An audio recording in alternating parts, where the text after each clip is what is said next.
Europe 1. Vous écoutez Culture Média sur Europe 1, 9h30, 11h avec Thomas Hill et avec votre invité ce matin, Thomas. Oui, je reçois ce matin l'actrice Julie Debona qui interprète le personnage principal de la nouvelle série Erika qui a démarré lundi dernier sur TF1. Mais alors, ce qui est bien fichu, c'est que vous pouvez commencer ce soir si vous voulez, parce qu'à chaque fois, ce sont des nouvelles enquêtes, hein, c'est ça ? Tout à fait. Voilà, donc il n'y a pas de problème, même si vous n'avez pas suivi les 2 premiers épisodes. Mais alors, pour raccrocher quand même les wagons, on va raconter que votre personnage s'appelle donc Erika Faure. C'est une romancière très connue, mais qui n'a rien écrit depuis 2 ans. Elle est quoi ? Elle est en panne d'inspiration ? Complètement en panne d'inspiration. Ses parents qui sont décédés. Ouais. Elle vient de se faire larguer par son mec parce qu'elle a fait pendant 4 ans des FIV pour essayer d'avoir un enfant. Ça n'a pas marché. Donc c'est un peu la loose. Et elle descend dans sa ville d'enfance pour vendre le bateau de son père. Donc ça va pas. Enfin, sa sœur a vendu le bateau. Elle a besoin d'argent. Donc ça va pas très bien. Et c'est là qu'elle va tomber sur son amie d'enfance, qu'elle a pas vu depuis au moins 20 ans, qui se retrouve morte qui lui dans sa propose baignoire. un apéro le soir, en fait. Elle débarque chez elle, elle la trouve morte dans sa baignoire. Et elle pense tout de suite à un meurtre déguisé en suicide, en fait. Oui, parce qu'elle a beaucoup d'imagination, mais elle est très fine aussi, elle voit tous les petits détails. Et pour rendre hommage à son amie d'enfance et pour la quête de vérité dont elle est vraiment faite pour ça, elle va retrouver l'inspiration et elle va le mettre dans son nouveau roman. Donc tout va se réactiver et elle va aussi rencontrer ce flic qui lui croit, qui fait pas trop confiance et tout, mais elle va quand même insister pour faire l'enquête. Et donc tout se réactive, les sentiments amoureux, l'inspiration, la relation avec sa sœur. Donc c'est joli, c'est un personnage qui reprend vie. C'est ça. Et alors, il faut expliquer ce flic qui s'appelle Patrick Saada, capitaine Patrick Saada, joué par le beau gosse Grégory Fitoussi. Donc, au départ, il vous agace un petit peu, vous, Julie Debona, enfin votre personnage. Mais très vite, vous allez quand même bien accrocher. Oui, je crois que très vite, elle l'aime bien. Oui. Et très vite, il se passe quelque chose, on peut le dire. Il n'y a pas vraiment de suspense sur le fait qu'ils s'aiment bien. Oui. C'est ça qui est intéressant, c'est tout de suite, on voit qu'ils sont faits pour être ensemble. Bien sûr. Mais le suspense, il est plutôt avec leur personnalité et leur caractère, comment ils vont faire pour se mettre ensemble. Est-ce qu'ils vont pouvoir rester ensemble? Est-ce que tout le suspense vient plutôt dans le après, mais le coup de foudre est presque, l'attirance est presque immédiate et on voit qu'ils sont faits pour être ensemble, je crois. Donc c'est à la fois un polar et une histoire romantique. Comme dans toute comédie romantique à l'américaine, c'est vrai qu'on sait qu'ils sont faits pour être ensemble, mais la difficulté va être comment ils vont faire. Et alors ce soir, vous allez vous lancer dans une nouvelle enquête. Extrait. Il y a quelqu'un ? Alex, t'es là-haut ? Alex ? Oh mon Dieu ! C'est la soirée. C'était une amie. On était inséparables au lycée. Je suis désolé. Et le médecin légiste, vous l'avez appelé quand même. Vous avez raté le concours de police? Non, mais c'est Erika Faure. Erika Faure, comme l'écrivaine. J'ai adoré votre dernier livre. Jamais entendu parler. Alexandra s'est pas suicidée. Quelqu'un a forcément maquillé son meurtre en suicide. Vous allez m'apprendre à faire mon travail?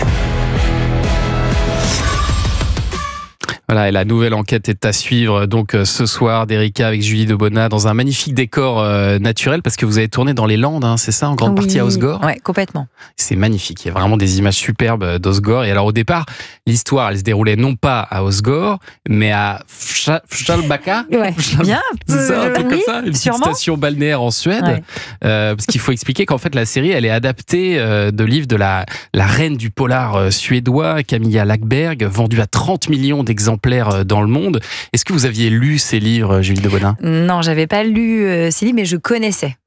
Et c'est parce que je suis pas très fan de polar à la base. Ah oui, c'est marrant ça. Et quand on m'a proposé la série, je me suis dit je vais lire le bouquin de Camilla. Effectivement, j'ai compris pourquoi il y avait un gros succès autour de ces livres. Ouais. Mais alors c'est assez différent quand même la manière dont c'est réalisé parce que là vous avez tourné vous entre avril et juillet dernier, donc c'est assez ensoleillé et même votre personnage il est plus ensoleillé que le personnage original. Oui, tout est un peu plus solaire, on va dire. Voilà. Ouais. C'est ça, vous avez essayé de remettre du soleil dans cette histoire et des personnages d'enquêteurs. Alors il y en a énormément à la télévision aujourd'hui, Julie Debona, et c'est à la mode même de faire des personnages très haut en couleur, comme je pense à HPI, je pense à Astrid et Raphaël, par exemple, sur France 2.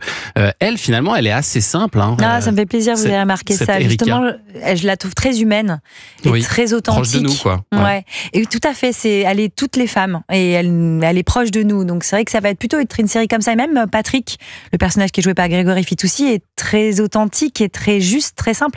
On n'est pas allé dans quelque chose de haut en couleur ou où enfin, disons qu'on est plutôt comme This Is Us, là, c'est vraiment nous, oui, quoi. Oui, Plus une famille, ma relation avec ma sœur est très juste, très vraie, très complexe. On est plutôt là-dedans, dans quelque chose d'authentique. Le premier épisode, il a été suivi par plus de 4 millions de téléspectateurs lundi dernier. Ils étaient encore 3,5 devant le second. Est-ce que vous avez eu des coups de fil de félicitations le lendemain? Oui, mes chefs de TF1 m'ont appelé. Ils étaient contents, non? Ah oui, ils étaient très heureux, oui, apparemment. Après, moi, je me rends pas bien compte, mais c'est une histoire de courbe, de gens qui sont attachés, qui sont venus nous voir. Est-ce qu'on peut imaginer d'autres saisons? Vous allez dire que je vais vite parce que la première est en cours de diffusion, mais est-ce que ça pourrait devenir un rendez-vous récurrent? Thomas parlait d'Astrid et Raphaël qui en est à plusieurs saisons maintenant. Oui, là, est-ce qu'on peut s'attacher à cette saison? À cette série? Si ça fonctionne bien, effectivement, si les gens ont envie de nous revoir, il y a pour sûrement possibilité de nous revoir. Il y a d'autres histoires. Mais il y a d'autres romans de Camilla, on pourrait continuer si ça marche. Ouais. Et alors en attendant, vous avez d'autres projets sur le feu, Julie Debona avec M6 notamment, téléfilm Au nom d'Emma, inspiré de l'affaire de la Josacine empoisonnée. Est-ce que vous pouvez nous en parler, ça, ou c'est encore un peu tôt? Ah si, on peut. Oui, c'est donc un fait divers qui est assez sordide, atroce, et c'est vrai que c'est un univers totalement différent. J'aime bien changer d'univers, et là c'était vraiment un drame. Et qu'est-ce que vous jouez, vous?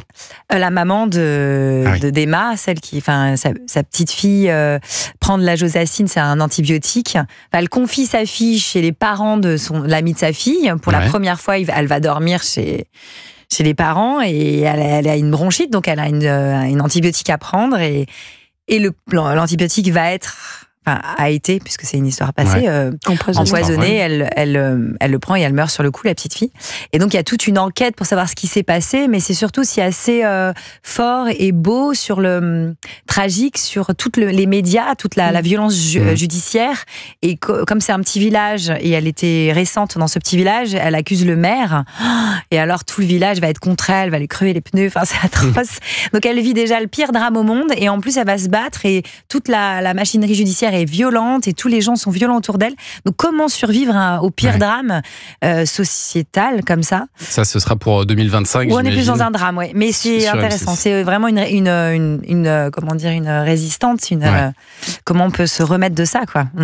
Restez avec nous, Julie Debona, parce que d'abord, dans un instant, on va parler de votre parcours. On va revenir sur quelques épisodes, et notamment votre passage à Europe 1, parce que vous avez eu un petit passage aussi à Europe 1.